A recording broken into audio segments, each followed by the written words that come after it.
So after the video kind of cut off, I need to pick up here with Emil Durkheim. Emil Durkheim had two big things that, other than his statistical analysis of suicide, other than looking at suicide, he had two things, one of them called mechanical solidarity. And this is sociology's look on how we as humans depend on how we live in a small group environment, kind of like a small town way of living is the way I view mechanical solidarity.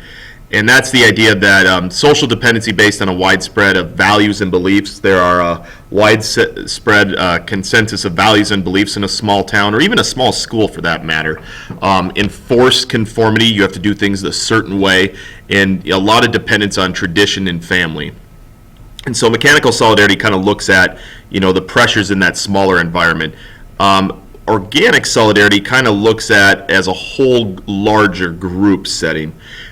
And that's social interdependency based on a high degree of specialization and roles. So with organic solidarity, these specialized roles make members of society dependent on one another for goods and services. So organic solidarity kind of looks at the whole picture of things, like how we need bankers, we need certain people to do certain things, doctors, teachers.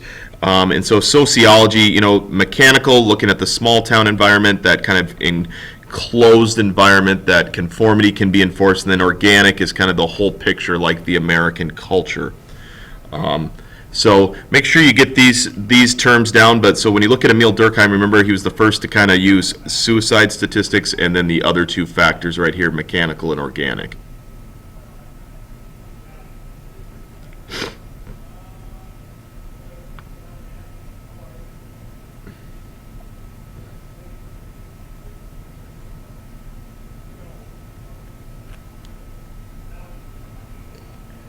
So as we're typing those away, the next guy that I'm going to cover is a guy named Max Weber. He was the eldest son of a father who was a well-to-do German lawyer and politician. He had two very different parents. He had a mother who was a very strong Calvinist who rejected the world lifestyle of what her husband was, who, like I said, was a lawyer and politician.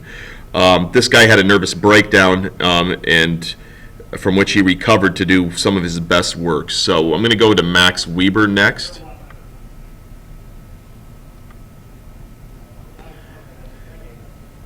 And Max Weber was more interested in groups in society than society as a whole. This led Weber to analyze the effects of society on the individual, and this empathetic understanding of meaning others attached to their actions was called Verstehen, and that's putting yourself in someone else's shoes, which I think most of us can relate to, or you've been told, hey, look at it from their perspective. If you ever had a friend that didn't see things exactly the way you saw them, and you had to take a step back and say, you know what, I need to put myself in their shoes to see how they're viewing this.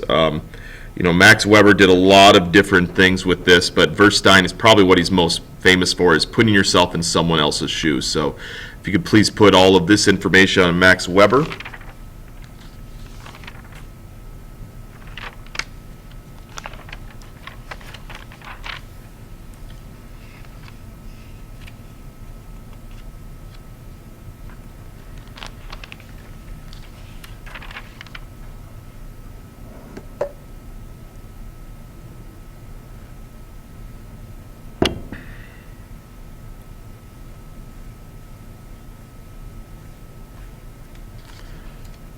After Max Weber, I'm going to go back here and go over Herbert Spencer.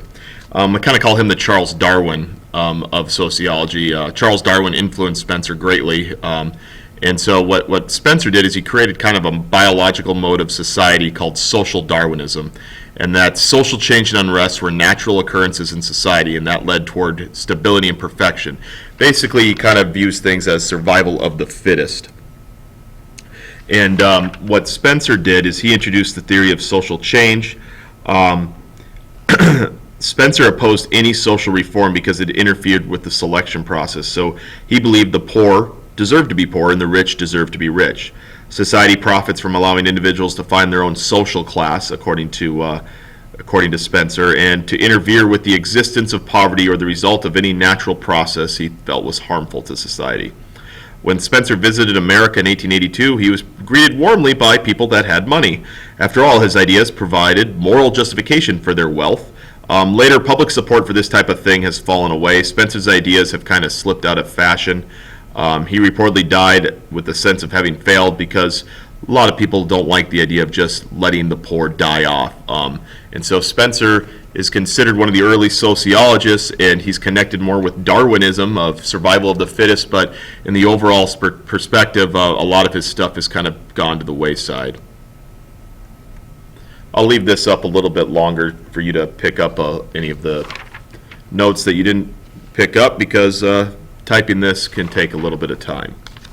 We're almost done with this slide of notes, and so basically I've covered some of the early sociologists and just a little bit of a perspective of what sociology is, and then on our next lecture we'll have a little bit more detail on things specifically to sociology, but I am going to cover just briefly some important Americans to sociology, and that'll be going on our next slide here. And the sociologists in America that I'm going to cover briefly are Jane Addams and W.E.B. Du Bois, both of them people that were looking for social change. Jane Addams is best known as one of the early women's social reformers in the United States. She founded something called the Hull House, which was in the Chicago slums. Here, people who needed help, immigrants, the sick, the poor, the aged, could find help. Addams focused on the problems caused by the imbalance of power among social classes. She won the Nobel Peace Prize in 1931. She was not considered a sociologist during her lifetime because she did not teach at a university, but she was basically considered a social worker, which was then considered a less prestigious career because she was a woman and because she worked directly with the poor. But Jane Addams is definitely an important part of sociology with social classes and women as well, women's rights. And then Du Bois was a African American, and he was very important with looking at things towards race. And so he was an African American educator and social activist. He also influenced the early development of sociology in the United States. He earned a doctorate degree from Harvard University in 1895, and he taught at a number of predominantly black universities. His concern was for race, and it did not stop at the borders of the United States. He was also active in the Pan-African movement, which was to help out all Africans.